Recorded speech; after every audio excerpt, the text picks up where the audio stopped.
Hello दोस्तों, कैसे हैं आप लोग। उम्मीद करता हूं अच्छे ही होंगे। आप लोगों का स्वागत है आपके इस channel real story with Shubham में। तो चलिए आज मैं आप लोगों को एक और नई कहानी की ओर ले चलता हूं।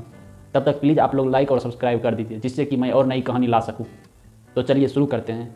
बिहार का एक छोटा सा बच्चा कैसे बन जाता है अपराध के दुनिया का बादशाह, जिससे एक समय में बिहार के बाहुबली अशोक सम्राट भी टक्कर लिया करते थे, जिसका चेला श्री प्रकाश शुक्ला जैसा कुख्यात अपराधी रह चुका है, जो जेल में रहते हुए भी अपने अपराध दुनिया को कम ना होने दिया, जो अपराधी रहते हुए भी विधायक सांसद सब बन गए। इसकी अभी के समय में भी बिहार और यूपी में राज कायम है, जिसने अपने पत्नी से लेकर भाई तक को विधानसभा तक पहुंचा दिया। और कोई नहीं, मोकामा वाले सूरजभान सिंह की बात कर रहा हूं। जी हां, आज मैं आप लोगों को सूरजभान सिंह के बारे में बताने जा रहा हूं। कैसे बिहार का पहला बाहुबली राज्यसभा से लेकर विधानसभा तक पहुँच गया।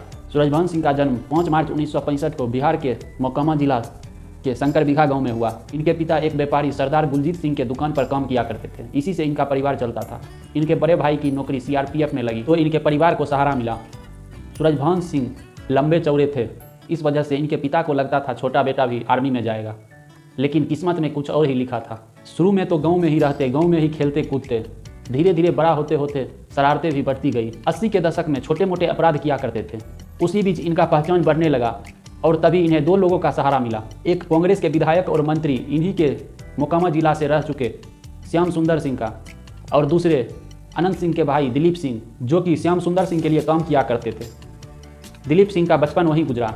कहा तो जाता है सूरजभान सिंह को यहाँ तक लाने में इन्हीं दोनों का हाथ है। कुछ दिनों बाद श्याम सुंदर सिंह और दिलीप सिंह में अनबन हुई, जिस वजह से इन दोनों को अलग होना पड़ा एक दूसरे से।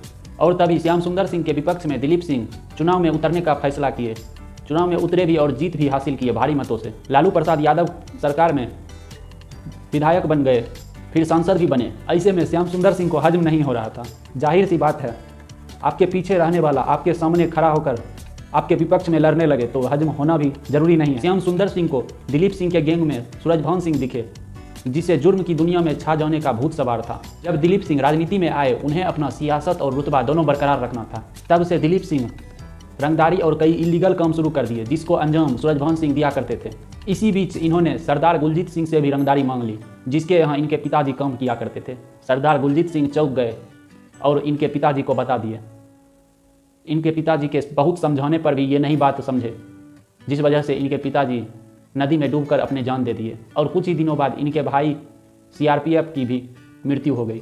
सूरजभान सिंह के सर पर दिलीप सिंह का हाथ था, इस वजह से इन्होंने मोकामा के बाहर भी अपना जड़ें जमाना शुरू कर दिया। इस दौरान सूरजभान सिंह की दुश्मनी नाटा सरदार से हुई, जिसमें दोनों तरफ से खून खराबा भी हुआ।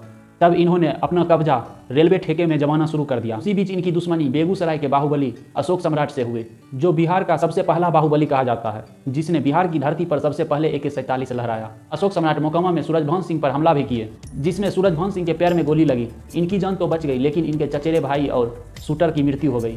फिर कुछ ही दिनों बाद अशोक सम्राट की एनकाउंटर कर दी गई। अब सूरजभान सिंह को खुली छूट मिल गई। तब तक दिलीप सिंह से इनका दूरी बढ़ने लगा। इस दौरान श्याम सुंदर सिंह को भी एक बाहुबली की जरूरत थी। सूरजभान सिंह ने श्याम सुंदर सिंह का हाथ थामा, लेकिन अब इनका कद बढ़ चुका था। इनके सपने बड़े हो चुके थे। साल 2000 में सूरजभान सिंह दिलीप सिंह के खिलाफ मोकामा विधानसभा से निर्दलीय चुनाव में उतरे और जीत भी हासिल की।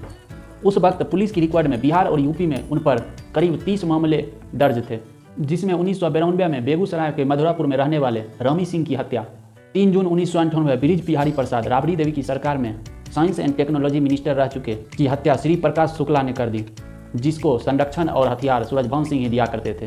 उमेश यादव हत्याकांड 2003 में, जिसमें उनके परिजनों ने सूरजभान सिंह पर आरोप लगाया, लेकिन मामले में सुनवाई होने पर उन्हें बरी कर दिया गया। साल 2009 में इन्हें और सभी अपराधियों को आजीवन कारावास दे दिया गया, लेकिन बाद में सूरजभान सिंह को बरी कर दिया गया। ये सारे मामले ऐसे हैं जो पुलिस के सामने आ सका। कई मामले ऐसे भी हैं जिसका चिट्ठा अब तक खुला ही नहीं। साल 2004 में रामविलास पासवान की पार्टी लोक जनशक्ति पार्टी से टिकट लेकर बलिया विधानसभा में सांसद बने। कहा तो ये भी जाता है ये कभी नीतीश कुमार के भी संकट मोचन रहे। कभी लोग सूरजभान सिंह के नाम से डरते थे। इनका साम्राज्य बिहार, यूपी, झारखंड, दिल्ली, बंगाल, नेपाल जैसे जगहों पर था। उन्होंने अपनी पत्नी बीना देवी को मुंगेर विधानसभा से सांसद बनाया, जब से उन पर चुनाव लड़ने से बैन कर दिया गया। 2019 में इनके भाई चंदन सिंह नवादा से LJP टिकट पे सांसद बने। सूरजभान सिंह राजनीति के बहुत बड़े खिलाड़ी माने जाते हैं। इसी वजह से इन्हें बड़े बड़े नेता बहुत इज्जत दिया करते हैं। इनकी पार्टी में रामविलास पासवान के बाद इन्हीं को सबसे अव्वल दर्जा दिया जाता है। ये भारत के पहले अपराधी छवि वाले ऐसे व्यक्ति थे जो सदन से संसद तक पहुंच गए, और बिहार के दूसरे सबसे बड़े बाहुबली। ये जब जेल में भी रहा करते थे फिर भी इनका आतंक कम नहीं हुआ। अभी के समय में ये राजनीति में तो सक्रिय हैं, लेकिन इनका आतंक काफ़ी कम हो गया है, लेकिन अभी भी पहुंच बहुत ऊपर तक है। तो चलिए आज सूरजभान सिंह की कहानी मैं आप लोगों के बीच लेकर आया। अब अगली कहानी में हम लोग मिलते हैं। धन्यवाद देखने के लिए। प्लीज़ आप लोग लाइक और सब्सक्राइब करके सपोर्ट बनाए रखिए।